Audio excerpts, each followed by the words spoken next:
Há 6 anos atrás, todas as crianças e adolescentes foram infectadas por uma doença, fazendo com que metade delas morressem. E os que sobreviveram acabaram ganhando poderes sobrenaturais. E por conta disso, eles foram marcados por cores, para determinar qual poder cada um tinha. Os verdes eram os inteligentes e os mais inofensivos. Os dourados poderiam manipular a eletricidade. E os azuis tinham a telecinese. Mas havia duas cores a mais, muito raras e perigosas. Os vermelhos, que poderiam cuspir fogo pela boca e eram considerados muito perigosos, e por isso que os que não foram mortos pelo exército acabaram sendo prisioneiros aí, sobrando os laranjas, o tipo mais perigoso que tem, capaz de entrar na mente de qualquer um, podendo não só controlar eles, como manipular o seu cérebro. Esses aqui era só aparecer e já ia de Vasco sem nem pensar duas vezes. Então hoje nesse canal eu trago um resumo completo de Mentes Sombrias. Uma curiosidade aí sobre o filme: os mesmos produtores de Stranger Things também dirigiram esse filme, ou seja, podem esperar cenas parecidas com a série, como a demonstração de poderes e dentre outros, porque tem sim. Prossigo. O filme gira em torno de Ruby Daly, uma garotinha que acha que não foi afetada pela doença, mas em uma noite, quando ela foi até o quarto dos seus pais, acabou tocando neles e manifestando seus poderes. E cara, se liga na cor dos olhos dela, já sabe, né? No outro dia, nenhum deles se lembrava mais dela. Ela sem querer se apagou da memória deles. Então acabaram entregando ela para o exército, que a leva para um tipo de acampamento / sede militar.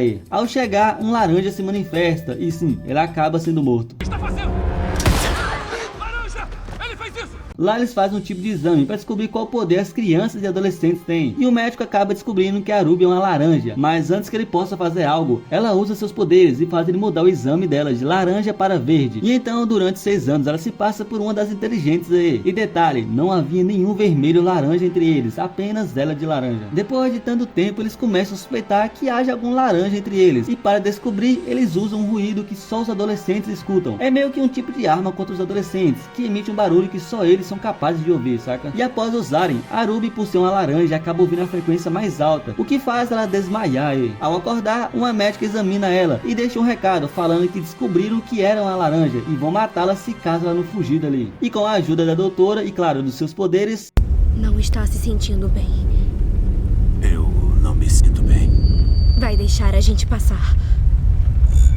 ela finalmente consegue fugir do acampamento. No outro dia, Ruby se depara com um mundo completamente vazio, já que por conta do que aconteceu com eles, o mundo já não é mais o mesmo. E a doutora conta que ela e mais um grupo de pessoas criaram a Liga das Crianças para conseguirem deter o governo e salvar a todos. Ela até fala que crianças como a Ruby, que são laranjas ou vermelhas, são mortas na hora por ser os menos confiáveis aí. E depois de todo esse papo, ela entrega a Ruby um chaveiro que contém um rastreador, que caso ela esteja em perigo é só apertar e a doutora saberá sua localização. Após isso, a doutora se encontra com um amigo e ele dá a Ruby roupas e outros utensílios aí para ela utilizar. Só que antes da Ruby sair, ele sem querer toca nela e ela acaba entrando na mente dele e vendo que ele fazia parte do campo, ele era um dos guardas lá, tá ligado? Ou seja, ela fica meio desconfiada dele e quando vai se trocar, acaba vendo uma menina que consegue manipular a eletricidade. Sim, ela é uma dourada. A menina corre e a Ruby segue ela até uma van, onde ela fala que não confia em ninguém, então a garotinha ajuda ela a se esconder da doutora. Logo depois, outros dois adolescentes que estão junto com a garotinha aparecem e é aí que somos apresentados a eles. A garotinha é azul, o que tá dirigindo é o Leon e ele é um azul, ou seja, tem telecinese aí. E o outro é o Charlie, mais conhecido como Bolota, por ter sido mais gordinho no passado. E ele é verde, um dos inteligentes aí. E antes que possam conversar mais, a Lady Jane aparece, uma rastreadora, que para quem não sabe, os rastreadores aí são o tipo de pessoas que capturam as crianças e adolescentes para ganhar uma recompensa. E vai por mim, o governo paga muito bem por cada criança capturada, principalmente os vermelhos e laranja. E nesse caso pelo Leon também, já já vocês vão saber o porquê. Prossigo, acontece nesse momento uma perseguição muito foda.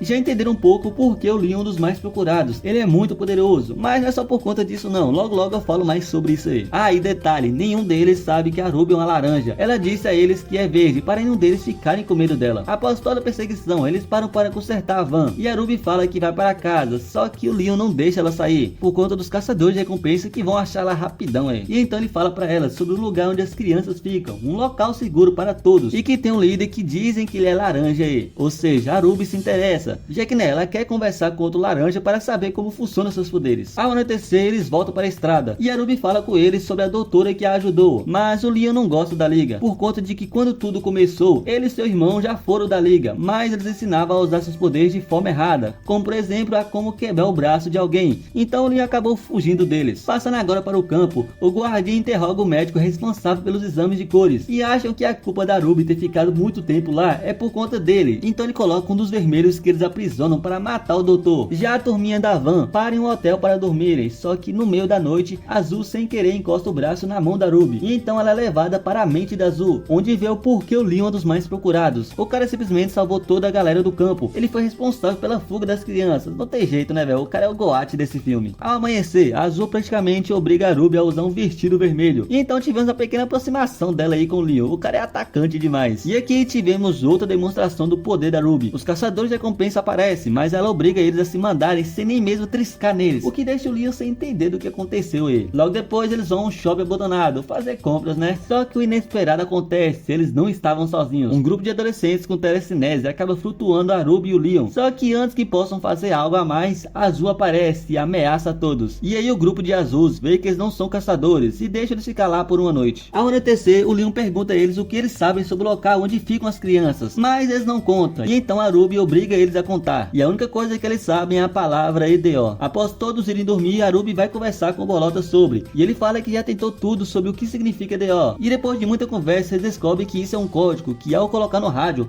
aparece uma mensagem dando direção a eles. Ao amanhecer, eles revelam que antes de ir para o local, vão primeiro levar a Ruby para a casa dela, só que ao chegar lá, ela olha seus pais pela janela e desiste, já que eles não vão se livrar dela por conta do que ela fez quando criança. Então ela corre para o mato, e o Leon acaba indo atrás dela, e lá eles conversam sobre perdas e blá blá blá, e então, não, eles não se beijam. A Ruby fica com medo de beijar ele e aconteceu o mesmo que aconteceu com seus pais. Após isso, eles voltam e bum, dão de cara com a Lady Jane. Ela acaba prendendo eles usando uma arma e com ruído, só que a Ruby acaba se revelando. Ela usa seus poderes na frente deles, obrigando a caçadora a andar pela floresta para sempre até morrer, e depois ela desmaia. Ao acordar, eles conversam sobre ela ser uma laranja, e ela conta que não falou nada com medo deles terem medo dela, mas o Bolota já suspeitava sobre, pô, o cara é nerd né velho, não tem o que fazer. Eles então abandonam a van no meio do mato, por estar chamando muita atenção, e vão caminhando até o local seguro, e depois de muito tempo, eles finalmente encontram. E cara, uma coisa que eu notei nisso é que os inteligentes são os únicos que poderiam encontrar esse local. Pense comigo, mesmo com a ajuda da Ruby, o Bolota foi quem descobriu sobre a ligação da palavra EDO ao rádio, e para chegar lá precisava de um perito em mapas, e adivinha, o Bolota foi o GPS deles. Então o recomendado nesse filme é andar sempre em bando, principalmente com um dos inteligentes no grupo, já que aquela galera lá com poderes de telecinese sabia sobre a palavra EDO, mas não sabia o significado nem nada demais aí, tá ligado? Mas isso é só uma curiosidade que eu notei nesse filme. Continuando, ao chegar no local seguro, eles se deparam com várias crianças, e como sempre, nenhum vermelho ou laranja aí. Eles então são levados ao Clancy, o líder que é um laranja e o filho do presidente. Filho esse que inclusive o presidente fala que foi curado, mas é tudo mentira. Ele só fala isso para os pais entregarem seus filhos ao governo. Após toda a apresentação, eles participam de uma festinha que tem lá. E no outro dia, a Ruby vai até o Clancy para saber como ela vai ajudar lá, já que todos têm uma função no campo. E ele fala que ela vai trabalhar com ele e juntos vão aprender a como usar os poderes. Ele vai ensinar ela como usar o seu poder sem machucar ninguém e sem ter medo de tocar em alguém. Tem até uma cena onde ela faz o moleque ver que estava errado sobre a forma de como ele cuidava da planta. E véi, olha a cara do Bolota. Tipo, os olhos dele brilham ao perceber o que está acontecendo. Ele vê o porquê os laranjas são mortos de primeira. Vocês têm ideia do poder que eles têm? Eles são capazes de controlar todos e qualquer um sem ao menos encostar um dedo. Continuando, Ruby fala para o Clancy sobre o que ela fez com seus pais quando pequena. E detalhe, ela nunca contou isso para ninguém, mas o Leon acaba ouvindo tudo. E quando ela vai conversar com ele, eles acabam discutindo. E ela fala sobre a diferença entre eles, que ela é laranja e ele nunca vai entender ela. Enquanto isso, o Clancy estava conversando com alguém no computador e falando quantas crianças tinha no campo. E a Ruby aparece pedindo para ele emprestar o computador para o Bolota, para ele avisar seus pais que estão vivos. E ele propõe um acordo para ela. Ela ensina ele como ela fez para apagar ela da mente dos seus pais e ele deixa o Bolota usar o computador. Ela então aceita, claro, ela não sabe como ela fez, mas ela deixa ele entrar na sua mente e ver como aconteceu, saca? Só que do nada o cara começa a tentar beijar ela e então ela dá um soco nele e sai correndo de lá. Após isso ela se encontra com o Leon e mostra a ele o que o Clancy estava tentando fazer. e junto eles decidem ir embora. Mas quando vão buscar os outros, o Clancy aparece junto com a tropa de soldados do governo. Sim, ele estava trabalhando junto com o governo aí. E o esperado acontece, o Clancy começa a controlar o Leon e depois de dar uma surra nele, a Ruby começa a controlar um dos guardas e faz ele se matar. E depois a Azul manipula a eletricidade, o que faz eles conseguirem fugir. Mas antes que consigam ir longe, os helicópteros aparecem e adivinha quem desce de lá?